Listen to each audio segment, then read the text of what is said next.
ओम शांति। गायन है आत्मा परमात्मा अलग रहे बहुकाल। अब ये वो समय है जो 5000 वर्ष के बाद आत्मा अपने पिता परमात्मा से मुलाकात करती है और ज्ञान के दिव्य चक्षुओं द्वारा स्वयं को और अपने पिता को देख सकती है। तो आइए रिवाइज करते हैं आज के 4 दिसंबर 2025 के मधुर महावाक्यों को। आत्मा और परमात्मा को कैसे देख सकते हैं? दिव्य दृष्टि से। ड्रामा के राज को समझने वाले कौन सी राय किसी को भी नहीं देंगे भक्ति छोड़ने की। इस कॉलेज का नाम और एम ऑब्जेक्ट क्या है?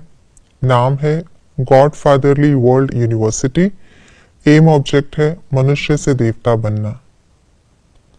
हमें किस बात का निश्चय है?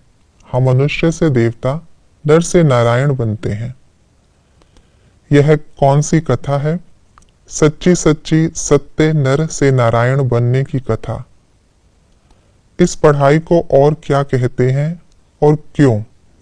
कथा कहते हैं क्योंकि 5000 वर्ष पहले भी सुनी थी, पास्ट हो गई, पास्ट को कथा कहा जाता है। नई दुनिया में रहने वाले मनुष्यों को देवता क्यों कहते हैं? क्योंकि देवताओं में जो गुण है वह मनुष्यों में नहीं। हमें इस पुरानी दुनिया से वैराग्य क्यों है? क्योंकि हम जानते हैं ये पुरानी दुनिया खत्म होने वाली है। ज्ञान बुद्धि में आने से क्या होता? समझते हैं कि हम आत्मा हैं, हमें बेहद के बाप से वर्षा लेना है। पहले पहले क्या याद करना है? मैं आत्मा हूं, बहुत छोटी बिंदी हूं। नास्तिक किन्हें कहेंगे? जिनके पास रचता और रचना के आदि मध्य अंत की नॉलेज नहीं है। सब अंगों में से क्रिमिनल कौन सा अंग है? आंखें। बाबा किन बच्चों को अपने पास मधुबन में नहीं बिठाते? सर्विसेबल बच्चों को। हम अभी क्या हैं और भविष्य में क्या बनेंगे? हम अभी क्या हैं और भविष्य में क्या बनेंगे? हम अभी ज्ञानेश्वर और योगेश्वर हैं, भविष्य में हम राजेश्वर बनेंगे। बुद्धि में सदा क्या रखना है? हम प्रजापिता ब्रह्मा के बच्चे भाई बहन हैं, क्रिमिनल दृष्टि नहीं रख सकते। मास्टर सर्वशक्तिमान ब्राह्मणों की विशेषता क्या है? उनके आगे परिस्थितियां चींटी समान भी नहीं। सदा अचल और अडोल रहने की युक्ति क्या है? क्या क्यों सोचने के बजाय सरकमस्टांस के रूप को भी कल्याण और सेवा के रूप से देखते सदा अचल अडोल रहना। कौन किसी भी आत्मा के प्रभाव में नहीं आ सकते? एक बाप के प्रभाव में रहने वाले। कर्मातीत स्थिति प्राप्त करने की विधि क्या है? सदा साक्षी बन कार्य करना।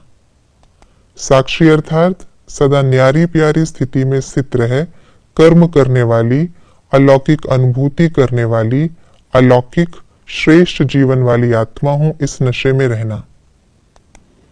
क्या होने से क्या होता है?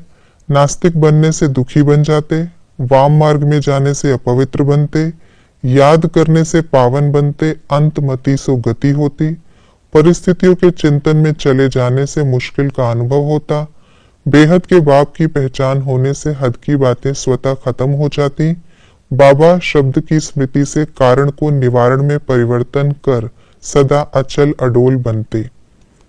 आज की मुरली के अनुसार सतयुग और कलयुग का कॉन्ट्रास्ट इस प्रकार है।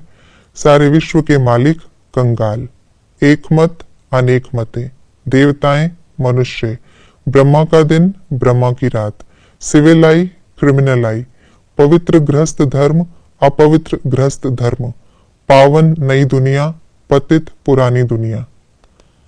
हमें किन बातों की धारणा करनी है? राजेश्वर बनना, देवी गुण धारण करना, बेहद का सन्यासी बनना, क्रिमिनल दृष्टि नहीं रखना, पुरुषार्थ कर मनुष्य से देवता बनना, आंखों को सिविल बनाने की मेहनत करना, हद की सब बातें छोड़ बेहद के बाप को याद करना, शरीर निर्वाह अर्थ कर्म करते बुद्धि का योग एक बाप से लगाना। ये थी आज की मुरली की विशेष बातें। हमारा लक्ष्य है राजेश्वर बनना, जिसके लिए अभी हम ज्ञानेश्वर योग योगेश्वर बने हैं और सब हद की बातों को छोड़ एक बाप को याद करते हैं। ओम शांति।